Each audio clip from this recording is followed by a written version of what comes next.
वेंकटेश्वर मंदिर, जिसे तिरुपति बालाजी मंदिर के नाम से भी जाना जाता है, भारत के आंध्र प्रदेश के पहाड़ी शहर तिरुमाला में स्थित एक प्रतिष्ठित हिंदू मंदिर है।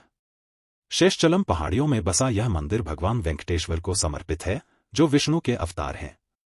इसे भारत के रहस्यमयी मंदिरों में से एक माना जाता है।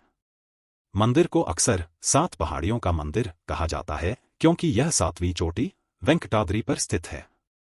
यह मंदिर हिंदुओं के लिए बहुत महत्व रखता है और माना जाता है कि यह वह स्थान है जहां भगवान विष्णु कलयुग वर्तमान युग के दौरान मानव जाति को बचाने के लिए प्रकट हुए थे।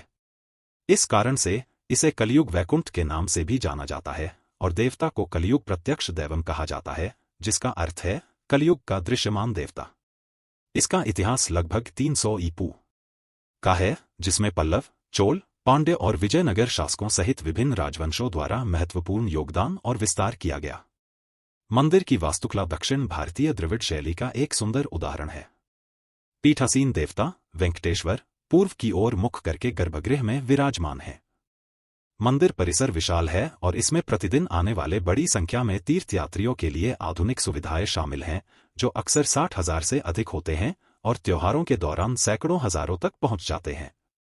यह दुनिया के सबसे अधिक देखे जाने वाले और सबसे धनी मंदिरों में से एक है, जो इसके अनुयायियों की गहरी आस्था और भक्ति का प्रमाण है।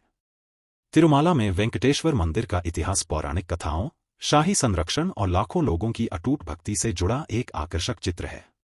शेषचलम पर्वत श्रृंखला, जहां मंदिर स्थित है, सदियों से पवित्र मानी जाती रही है।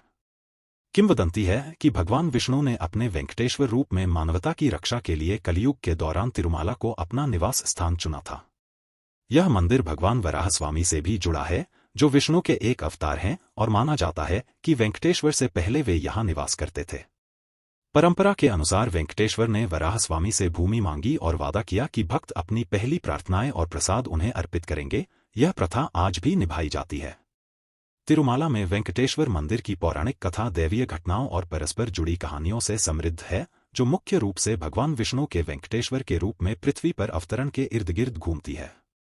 कथा अक्सर ऋषि भृगु द्वारा त्रिदेवों में सर्वश्रेष्ठ का निर्धारण करने के लिए आयोजित एक परीक्षा से शुरू होती है। वैकुंठ की अपनी यात्रा के दौरान भृगु ने विष्णु की छाती पर लात मारी।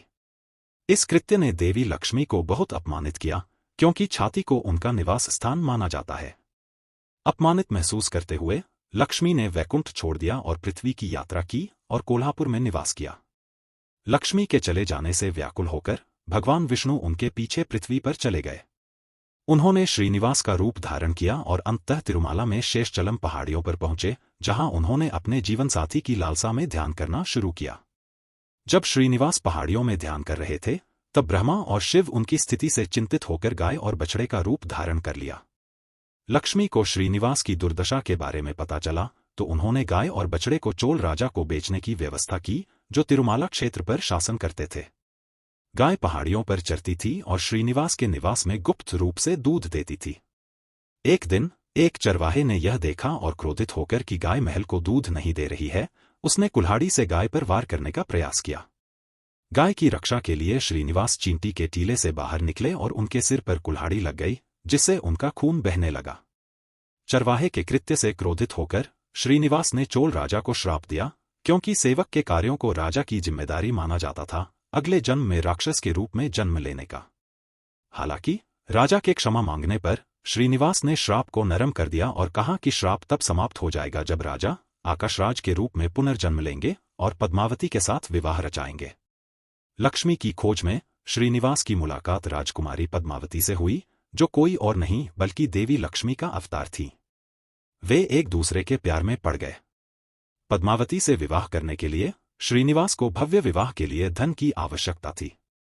उन्होंने कलयुग के अंत तक इसे चुकाने के वादे के साथ धन के देवता कुबेर से पर्याप्त मात्रा में धन उधार लिया। श्रीनिवास और पद्मावती का विवाह एक दिव्य घटना थी, जिसमें देवताओं और ऋषियों ने भाग लिया था। विवाह के बाद श्रीनिवास ने वेंकट पहाड़ियों पर स्थायी निवास किया और वेंकट पहाड़ियों के भगवान वेंकटेश्वर के रूप में जाने गए। ऐसा माना जाता है कि भगवान वेंकटेश्वर कलयुग के दौरान मानवता की रक्षा के लिए तिरुमाला में निवास करते हैं। मंदिर में भक्तों द्वारा दी गई अपार संपत्ति और चढ़ावे को कुबेर से उनके दिव्य विवाह के लिए लिए गए ऋण को चुकाने के लिए योगदान के रूप में देखा जाता है।